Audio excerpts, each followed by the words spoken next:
as we've just been reporting, higher inflation, slower growth, and lower tax revenues are forcing the Brazilian government to cut spending in order to meet its primary surplus target. Brazil's Finance Minister Guido Mantega announced today that there will be a 10 billion real or $4.5 billion in budget cuts, and reaffirmed that primary surplus target of 2.3% of GDP this year. And joining us with more on this is Bart Van Ark, Executive Vice President and Chief Economist at the Conference Board. Bart, thanks again for joining us. Thanks for inviting. So, Bart, you call it a perfect storm happening in Brazil. Explain that. Well, it looks to become like a perfect storm because there's a lot going on here. So the domestic economy is weakening. We have protests out there, people being concerned about quality of services and all those kind of things. We need to make major investments in Brazil in order to, let the Olympics come and the World Soccer Cup. Also, business is crying for investment. And then there's a global economy that is slowing, and that has major effects on the Brazilian economy for exports, for the impact on the currency. And in that environment, the government wants to keep to a primary surplus, and that's a really tough call. Is it really necessary to keep to the surplus target? Well, for an economy like Brazil that has been prone to very high inflation in the past, having a surplus is really one way to avoid inflation happening again. Inflation has now sort of hit the upper targets of 6.4, 6.5%. So the government really doesn't want to head it far beyond that. So I understand that it is a concern that they don't want to cut too much. Well, inflation is a big factor here. Also, lower tax revenues. What are the combined factors forcing these budget cuts? Yeah, so the slower growth, of course, leads to these slower tax revenues. And these lower tax revenues then make it impossible to do more investment, and that more investment is needed to get more growth slowing. So what the government now tries to do is to actually try to have some cuts, but not impact on the investment side of it. But that's really hard because a lot of the other type of spending that the government has done is kind of, baked in. It's very difficult to do that, kind of postponing hiring of public employees, which is controversial in itself.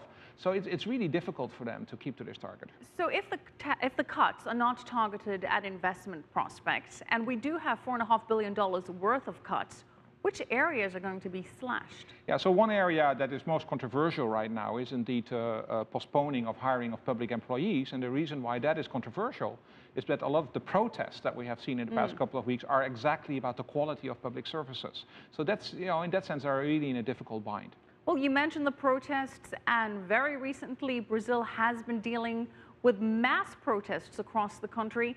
Do you think this is likely to ignite that again? And then surely there's like a snowball effect. With those protests, it kind of serves as a deterrent for outside foreign investment into Brazil. Well, I think today, what happened today with the budget cuts is probably not sparking a lot of new protests right away. Moreover, the Pope is visiting right now, so they have also some other things on their mind.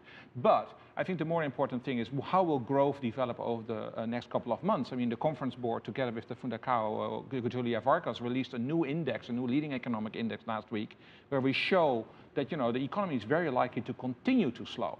Now, if that's the case, then, the government is now still counting on a 3% growth rate for 2013. That seems to be very unlikely. It's much more like 2.2 or maybe even 2%.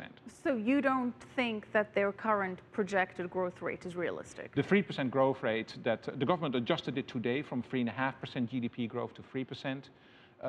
The consensus in the market out there is 2.3. The Conference Board has it at 2.5. We think that with our leading economic index, we also need to go down to 2%. So the 3% is probably a percentage point too high. I want to touch on the real very briefly. We just pulled up a chart on that. The real has been losing a lot of value against the dollar. What are your forecasts for that? Yeah, well, I mean, particularly with the action of the Federal Reserve, if the tapering of quantitative easing is going to continue, that will put more downward pressure on the currencies in emerging markets. Brazil is part of that. And that's another factor that, of course, is a potential for inflation and another reason why the government is really in this difficult bind. So that's really why this is looking a little bit like a perfect storm. Now, you mentioned as part of the perfect storm element, the spending required for the Soccer World Cup and the Olympics. But aren't these usually seen as a boost for the economy, at least from a tourism point of view, or is that a very short-lived kind of burst? Yeah, well, it helps in a couple of ways. The investment itself helps. Usually, once you live up to the events, it helps confidence, and confidence is good for consumption, it's good for business. Then you got the event itself, but usually what you then see is that after it, the effect on the economy is petering out very quickly. So that's not a long-lived effect. Hopefully Brazil is going to win. That at least will keep it going for a little longer. Not sure whose team you're on there, right. Bart. Now you Today I'm with the Brazilians. Today you're all about Brazil. Right. I'll choose my allegiance closer to the time. But you mentioned your index of leading economic indicators. What does that index reveal as one of the bright spots for Brazil's economy? Well, you know, pretty much the index is pretty much going down according to all the indicators. Financial markets indicators are weakening, the confidence indicators are weakening. Exports are still holding up reasonably well, but again, a lot is going to depend on the global economy in the next couple of months, and that doesn't look particularly pretty either. So I'm not sure that this index will return to a more positive growth rate very quickly. Not painting a very pretty picture there. So we just go for the soccer. We'll vote for the soccer. We'll watch that. Thank you so much You're again welcome. for joining us. Bart Van Ark, Executive Vice President and Chief Economist at the Conference Board.